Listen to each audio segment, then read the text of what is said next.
नमस्कार साथीहरु, स्वागत छ तपाईले हेरिरहनु भएको टेक्निकल एडभाइस फर युट्युब च्यानलमा। सदा चाहिँ आज पनि नयाँ टिप्स लिएर आएको छु साथीहरु। आजको यस भिडियोमा युट्युबमा भएको भिडियोलाई कसरी जुम इन गर्ने र कसरी जुम आउट गर्ने भन्ने बारेमा बताउने छु साथीहरु। आजको भिडियोमा साथीहरु तपाईले कुनै पनि एप्स डाउनलोड गर्नुपर्ने छैन साथीहरु। मात्र तपाईले तपाईको मोबाइलमा भएको एउटा सेटिङ गर्नुपर्ने हुन्छ। त्यो सेटिङ के हो त साथीहरु? यदि तपाई पनि जान्न चाहनुहुन्छ भने साथीहरु भिडियोलाई अन्तिमसम्म हेर्नु होला। अनि यस्तै युजफुल ट्रिक एन्ड टिप्सहरु पाउनको लागि यो च्यानलमा नयाँ हुनुहुन्छ अर्थात सब्स्क्राइब गर्नु भएको छैन भने साथीहरु सब्स्क्राइब गरिदिनु होला अनि साथमा भएको बेल आइकनमा क्लिक गरी नोटिफिकेसन अलमा क्लिक गर्न पनि नभुल्नु होला। सुरु गरौँ आजको टपिक। सबैभन्दा पहिले साथीहरु म सिम्पली युट्युबलाई खोल्छु साथीहरु। युट्युबलाई खोलिसकेपछि साथीहरु सिम्पली कुनै पनि एउटा भिडियोलाई ओपन गर्छु।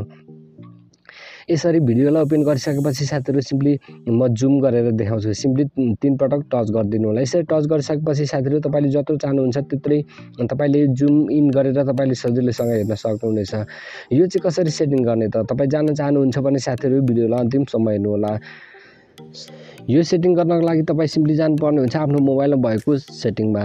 सिम्पली आफ्नो मोबाइलमा भएको सेटिङमा जानु होला साथीहरु। त्यसपछि यहाँ देख्न सक्नुहुन्छ सर्च सेटिङ। सिम्पली यसमा टाइप गर्नुपर्ने हुन्छ साथीहरु तपाईले म्याग्निफिकेसन। जस्तै म टाइप गर्दिन्छु।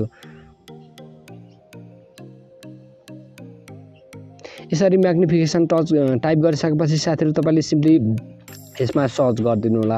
यसरी सर्च गरिसकेपछि साथीहरु तपाईको मोबाइलमा यस्तो इन्टरफेस आउँछ साथीहरु। त्यसपछि यहाँ देख्न सक्नुहुन्छ म्याग्निफिकेसन अफ भनेर देख्न सक्नुहुन्छ। सिम्पली यसमा टच गरिदिनु होला। यसमा टच गरिसकेपछि साथीहरु तपाईको मोबाइलमा यस्तो इन्टरफेस आउँछ साथीहरु। त्यसपछि यहाँ देख्न सक्नुहुन्छ म्याग्निफिकेसन सर्टकट भनेर देख्न सक्नुहुन्छ। सिम्पली यसमा टच गरिदिनु होला।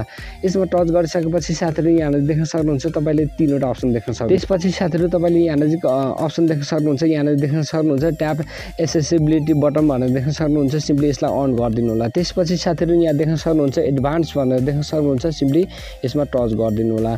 यसमा टच गरिसकेपछि यहाँ देख्न सक्नुहुन्छ ट्रिपल ट्याप स्क्रिन भनेर देख्न सक्नुहुन्छ। सिम्पली यसमा टच गरिदिनु होला। त्यसपछि सेभ गरिदिनु होला साथीहरु। यसरी सेभ गरिसकेपछि साथीहरु जब जुनै पनि भिडियो अर्थात तपाईको मोबाइलमा कुनै पनि स्क्रिनहरुमा तपाईले 3 पटक ट्याप गर्नुहुन्छ त्यो चाहिँ अटोमेटिक रूपमा जुम भएर आउँछ। सिम्पली म तपाईलाई देखाउनको लागि सिम्पली टच गरिदिन्छु 3 पटक।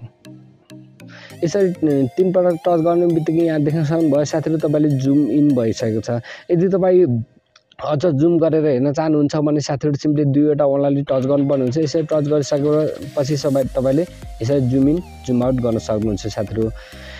र यदि तपाई साथीहरु जुम आउट गर्नको लागि फेरि सिम्पली तपाईले 3 पटक टच गर्नुपर्ने हुन्छ। यसरी यस्तो तरिकाले साथीहरु तपाईले यो सेटिङ गरिसकेपछि तपाईले सजिलैसँग कुनै पनि भिडियो अर्थात तपाईको मोबाइलमा भएको स्क्रिनहरुलाई जुम गरेर सजिलैसँग हेर्न सक्नुहुनेछ साथीहरु।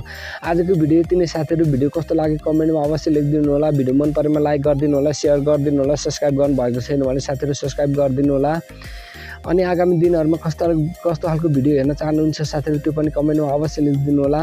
अनि यस्तै युजफुल ट्रिक एन्ड टिप्सको साथमा अर्को भिडियोमा भेट्ने बाचा गर्दै आजको भिडियोबाट बाइ बाइ।